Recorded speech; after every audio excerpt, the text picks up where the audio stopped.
Okay, welcome back. Today I'm going to show you how to add a highlighted background to your text in your Canva thumbnails. And I have to thank a nice lady. I found this in one of her YouTube videos. It was a longer video about creating YouTube thumbnails, but I was searching for one just about, I'd seen someone do this where they highlight, kind of put a different color behind the text to stand out. And she showed how to do this in her video maybe midway through, but I had to search a little, so I'm just going to show you how I do it in case you're looking to do the same thing. So you'll see there I just went over here to the Elements tab, and then I grabbed the square, and then I just take the square and whatever size your text is, I make it about that size, and then like that, you put it on top. And what I found, I'll show you the next step, but what you want to do is right away copy and then paste, Control V, times however many lines of text you have. And then you can click send backward. Send backward. There. And then you get that nice highlight behind the text. Now I'm noticing here I've got some text going on where it's like stacking. Send backward. There we go. So, there it went. So what you can do then is I like to resize it to fit the text. So let's see, I might undo that. Yeah, there we go.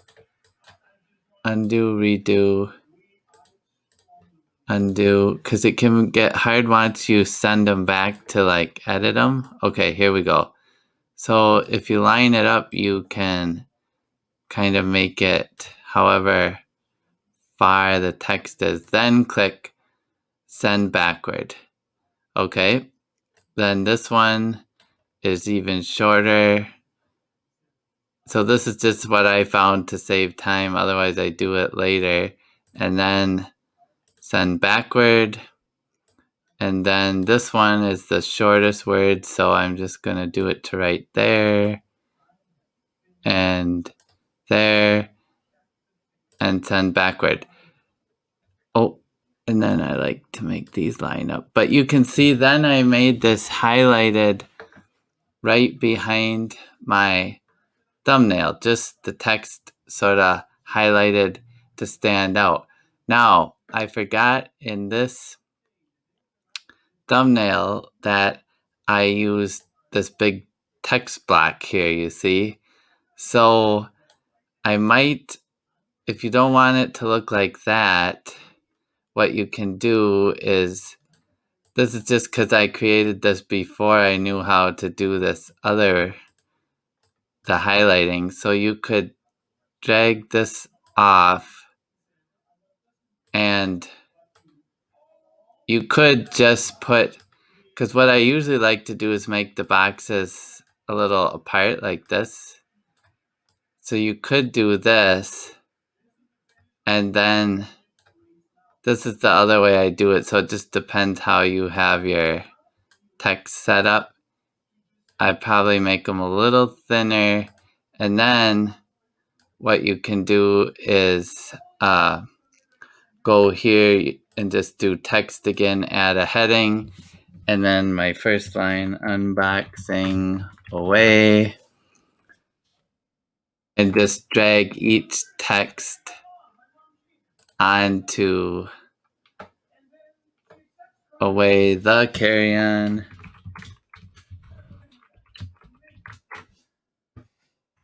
Just drag it onto your background like that, and then you can have each box like that. So that's probably what I'll end up doing.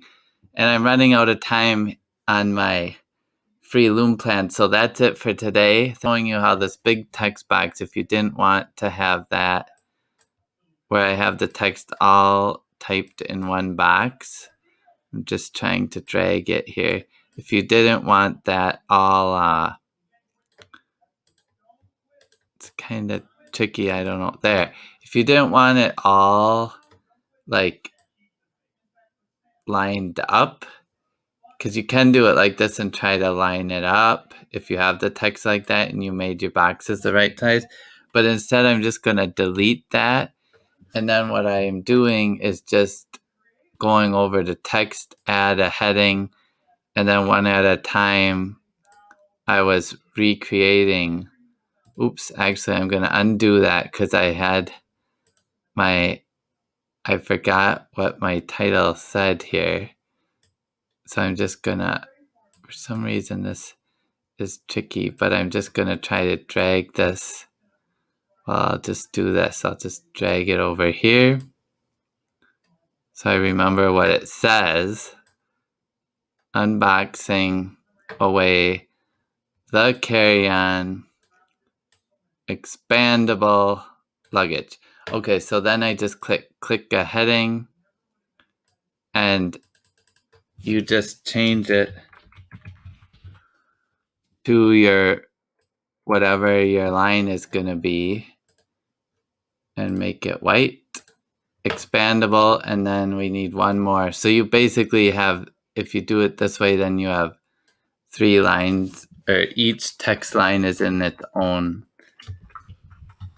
box, text box, so you can move it around a little easier. But first, see, I made these boxes based on the other one. I kind of like how that looks, this waterfall method here, but I think my text was originally a little bigger. So you can play around with like how big to make the text. Like 64 might be for my box. I mean, it fits. Let's see if this one. Definitely bigger is easier for people to read when they're looking on YouTube. So that's what I've discovered is good to do. Yeah, so it looks like 64 might work. And this is just up to you. But what I like to do then with the highlighting is you can just move it around to make it fit on there. Fit your little blue box you made. And they look reasonably, like here I might move this up just a tad, but see when each thing is its own piece, you can move it around easier. So that was what I discovered in that other video. And, forgive me, some people probably know how to do all this, but I just, like I said, I watched that nice lady's YouTube video and I thought, I had to search a little bit to find how to do it, but it was so handy.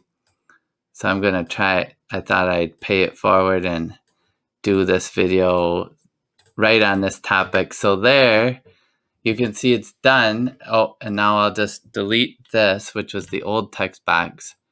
And you can see now we've got the nice text, big font, and the white sort of pops on that darker blue. And it'll help it stand out when people are looking for a video. And I saw this on some other people's videos, and I just wondered how they did that, and I looked around, and I couldn't figure it out, and so then when I found that lady's video, it was really helpful. So I hope this is helpful to you, and that you're having a good day. Thanks for watching. We'll see you next time.